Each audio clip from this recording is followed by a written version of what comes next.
This simulator is supposed to be a semi-detached house, roughly average size, probably 3 bedrooms, with an average energy bill which, based on April rates, is going to be around about £1,800 per year.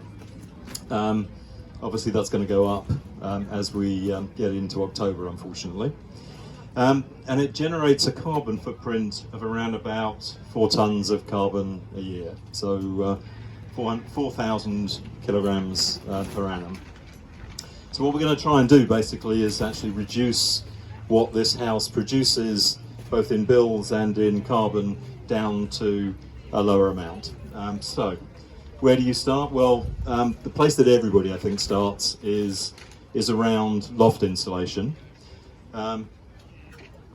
Increasing your loft insulation to 300 millimetres is cheap to install and reduces your heat loss. So, it's the measure that everybody does first. It's very easy. The recommended thickness has gone up quite dramatically over the last few years, but that's pretty straightforward. The next thing to consider, we're looking at essentially the fabric of the house first and avoiding heat loss. The next thing probably to consider is wall insulation.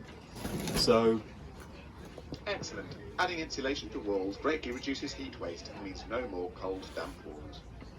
So, wall insulation has a bit of a bad rap from previous sort of installations that were done a few years back. The technology has improved quite dramatically, so it's getting a lot better. And sometimes you'll find that walls that have been filled actually need to be hollowed out and sort of take out what's in there and put in something new. But well worth considering. Slightly more complicated, but definitely worthwhile in some houses. Good idea. It can be disruptive to install, but it means warm floors and less heating needed. So that's floor insulation, which certainly if you've got hung floors or solid concrete floors can make a difference. It really depends on the nature of your house. Now, probably the next thing that people are going to do is just check their windows. And so we'll do windows and doors. The windows, I think, are fairly standard, sort of, everybody understands that double glazing is better. Good quality double glazing now, well worthwhile looking at. If your double glazing is sort of 15, 20 years old, you may well find that replacing it actually makes a big difference. So double glazing, obviously the next thing to do. Modern double or triple glazing means no condensation, less wasted heat and a quieter house. And then doors. Increasing airtightness is cheap to do and saves on running costs. So doors and drafts, I think, is the bottom line. And interestingly, we were doing some thermal imaging surveys last winter, and it's amazing how much heat is lost out of the seals around the windows and through doors. People love to have wood front doors because they look nice. Truth is, they're not great insulators. And so if you can get a good wood-looking composite, you will get a much better you get a much better heat loss result as a consequence. Right, what else can you do? Well, obviously, if you've installed all of these things, insulation, windows, doors, you've got a pretty well sealed house. And the problem then is that you might get damp patches, mold appearing and so on. So ventilation becomes essential, both to remove damp and to bring in fresh air, making your home a healthier place to live. So the ventilation becomes quite important at that point. Now, just a quick sanity check on the efficiency of the house at this point. So we have reduced the energy bill from about 1,800 down to about 1,300 by insulating and dealing with drafts and so on and adding a bit of ventilation. What else can you do to get your energy costs down? Well, I think we all know about the the other things. So you can... Turning appliances off at the wall is safer and saves electricity. You can do this. Changing to LED light bulbs is a quick and easy way to reduce your electricity bill. A no-brainer. And then finally you can adjust your... Correctly adjusting your heating controls and radiators will save a huge amount of energy and money without compromising on your comfort. So that's brought it down by another £150 pounds a year.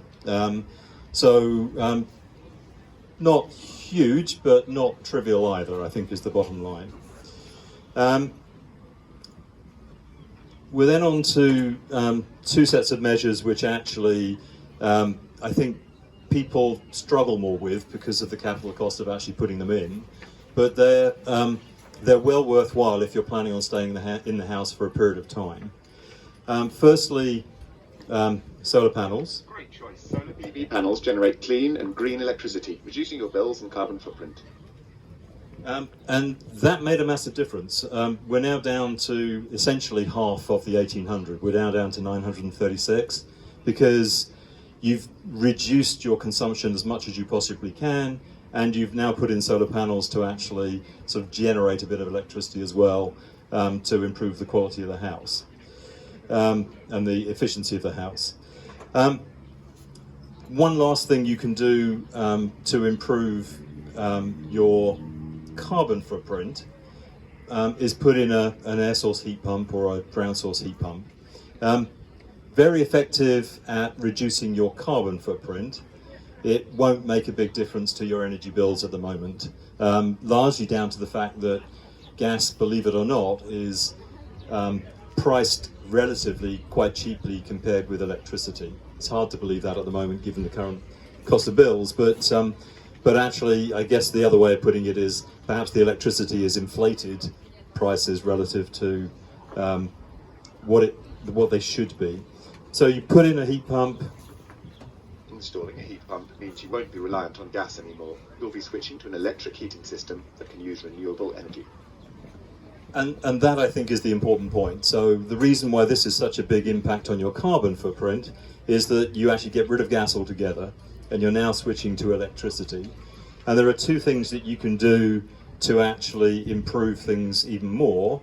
You can... Switching to a green tariff supports renewable energy generation and often doesn't cost more. So switching to a green energy tariff means you are, if you're not at least getting green energy directly, you are certainly encouraging the production of green energy onto the network, onto the grid. And as a consequence, you're making a massive difference to your carbon footprint. Carbon footprint started off at 4 tons, 4,000 kilograms. We are now down to 346. So you have reduced it down to a tenth of what it previously was. But as the electricity network gets even greener and more renewable energy gets added, then actually that will go down to zero. Essentially, yeah, and of course you can take your boiler out as well if you've put the heat pump in. So that's it, basically, in terms of the measures you would typically put in. There are other things you can do. You can put in batteries to go with the solar so that you're not putting all of the electricity you generate back onto the grid, but you're capturing it all and using it at a later date or at a later hour in the day within the house. Obviously, if you're generating electricity, adding an EV charger so you can collect the electricity in a car when you're producing lots of it is a great thing to do as well. But this fundamentally is the approach that you would go through if you were actually retrofitting your house. Insulation, drafts and windows, switching off electricity appliances, LED light bulbs, adjusting the temperature of the heating, adding ventilation, and your house will improve.